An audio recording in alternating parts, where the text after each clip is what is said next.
अस्सलामुअलैकुम students, I hope आप सब ठीक होंगे। I am doctor Zainab. मुझे बायोकेमिस्ट्री का सब्जेक्ट मिला है आपको टीच करने के लिए, and today we are going to start a new chapter that is going to be chapter number 8, energy metabolism. हमने जब से बायोकेमिस्ट्री स्टार्ट की है, so we are talking about food and then we are relating the food to energy, and that energy is then utilised by our body to perform the routine daily activities. So let's talk about the metabolism, क्योंकि जो food हम खाते हैं तो वो metabolise होता है, और मेटाबोलाइज होने के बाद हमें एनर्जी मिलती है जो कि हम अपनी डेली रूटीन के लिए यूज़ करते हैं। So what is metabolism? You can see on your screen that I have selected a slide for you. Ji. So the word metabolism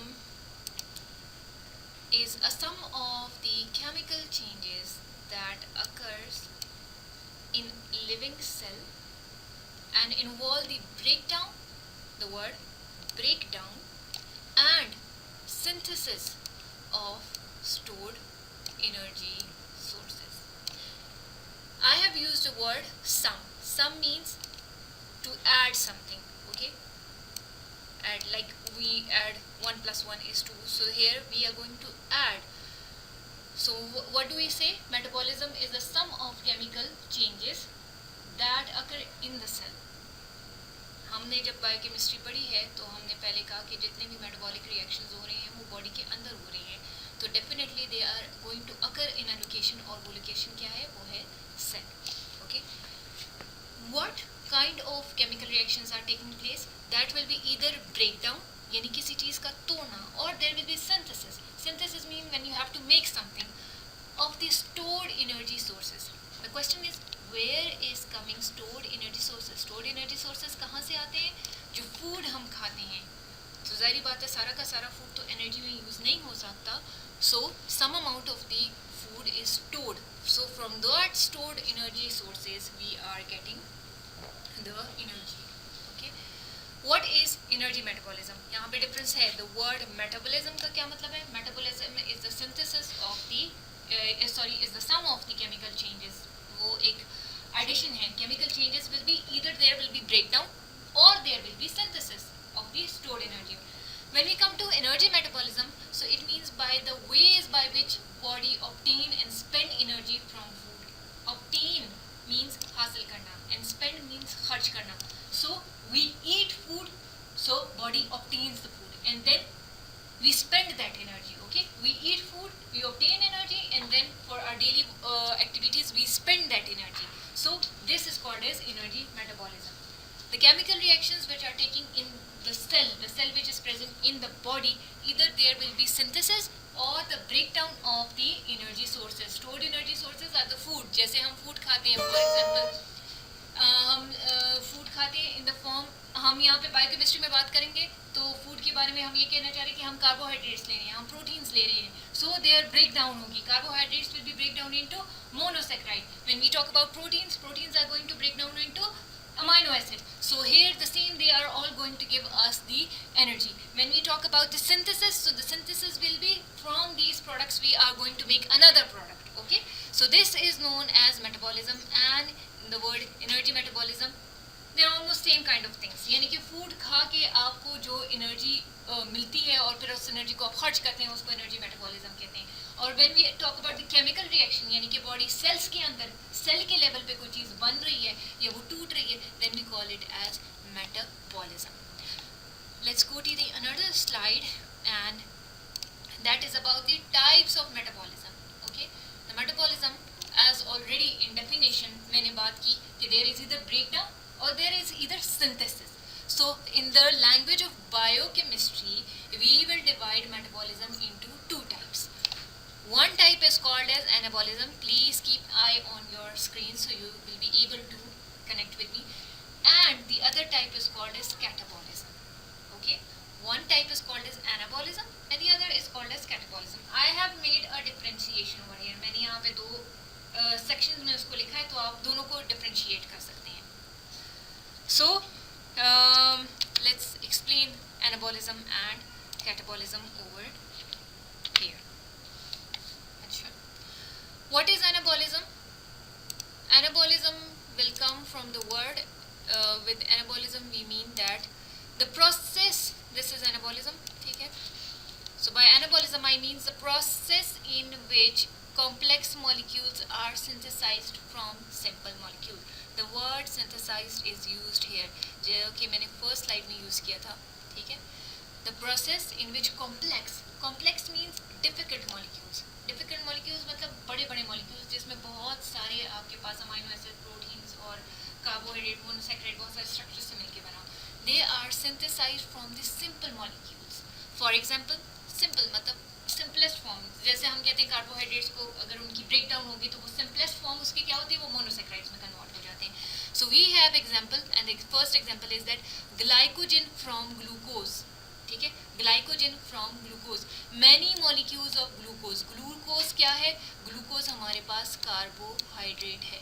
carbohydrate है मीन्स के मोनोसैकेराइड है. तो बहुत सारे ग्लूकोज के मॉलिक्यूल्स मिलके ग्लाइकोजन बनाते हैं. ठीक है, so glycogen is a complex molecule which is made from a simple molecule. जो सिंपल मॉलिक्यूल क्या है वो आ जाता है सिंथेसाइज. यहाँ पे सिंथेसाइज की जगह आप वर्ड मेड का भी यूज कर सकते हैं.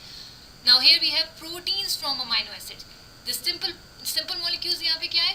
Amino acid. Amino acid बहुत सारे मिलके will make a complex यानी कि वो प्रोटीन बनाएंगे. ठीक है. Lipids from fatty acid and glycerol. You all know, जैसे ऑलरेडी आपने लिपिड का चैप्टर पढ़ा हुआ है तो उसमें एक्सप्लेन किया गया है कि जी बहुत सारे फैटी एसिड्स होते हैं और उसके बीच में ग्लिसरॉल के मॉलिक्यूल लगे होते हैं तो वो आपके पास लिपिड बन जाता है. तो यहाँ पे जो सिंपल मॉलिक्यूल्स है वो फैटी एसिड है और ग्लिसरॉल है और जो कॉम्प्लेक्स उससे बना है वो हमारे पास लिपिड्स हैं. So in anabolism here this point is very important that in anabolism the bonds are formed. जैसे मैंने पहले ही कहा कि ग्लूकोज है हमारे पास, ठीक है, I'll try to write it over here. Glucose और ग्लूकोज कनेक्ट होता है तो इसके बीच में एक बॉन्ड बनता है. ठीक है, इसके बीच में ये बॉन्ड बन गया. ये जो बॉन्ड सिंथेसिस हुई है, जो बॉन्ड बना है, उसको हम कहते हैं anabolism.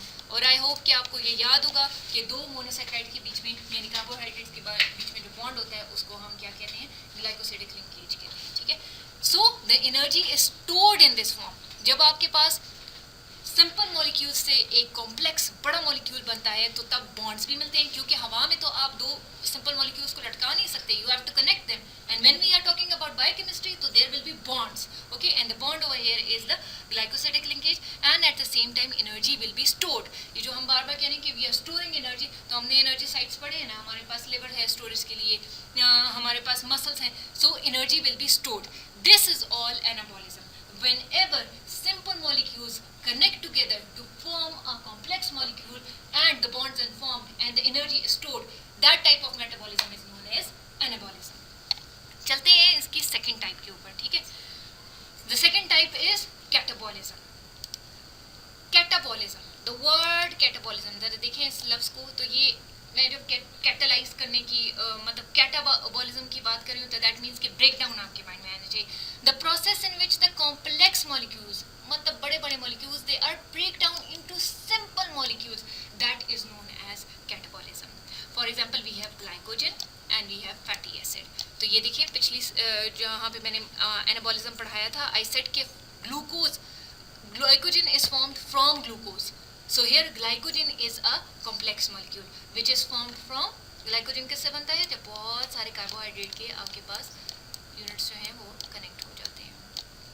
Fatty acids are broken down into so the glycogen is formed here and we are seeing that the complex molecule will be break down into simple molecules. तो जब आप ग्लाइकोजन को तोड़ेंगे तो आपके पास कार्बोहाइड्रेट के मोनोसैकेराइड यानी कि ग्लूकोज निकलना शुरू हो जाएगा. एट द सेम टाइम जो फैटी एसिड है वो हमारे पास ब्रेक डाउन होना शुरू हो जाएगा इनटू फर्दर, एंड जो वो ब्रेक डाउन होगी that will B into carbon dioxide and water. That is the simplest form. जितना हम खाना खाते हैं उसको हम सिंप्लीफाई करते हैं. यानी यहाँ पे एग्जांपल ले ग्लाइकोजन की सिंपलेस्ट फॉर्म आ जाते हैं ग्लूकोज जो कि मोनोसैकेराइड है. ग्लूकोज फर्दर जब डिवाइड होंगे तो वो हमारे पास बॉडी में कार्बन डाइऑक्साइड एंड वाटर की फॉर्म में कन्वर्ट हो जाएंगे. This is important. Whenever it is catabolism, there will be breakdown of bonds. जाहिर बात है जब आप bonds बीच में तोड़ेंगे तो ये टूटेंगे ना. ये यहाँ पे देखिए ये बॉन्ड हमने तोड़ा तो ये मोनोसैकेराइड और ये monosaccharide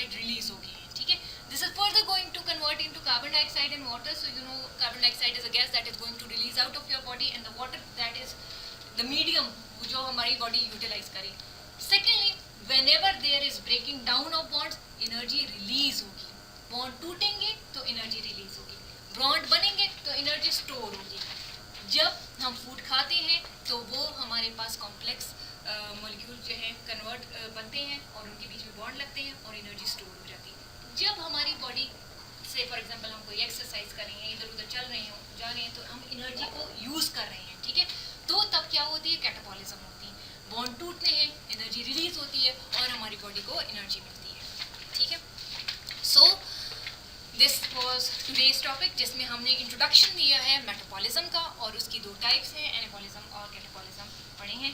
we are open to your questions. कोई भी सवाल आपने पूछा हो, कुछ समझ ना आ रहा हो तो please comment down below and please हमारे चैनल को सब्सक्राइब करना मत भूलिएगा.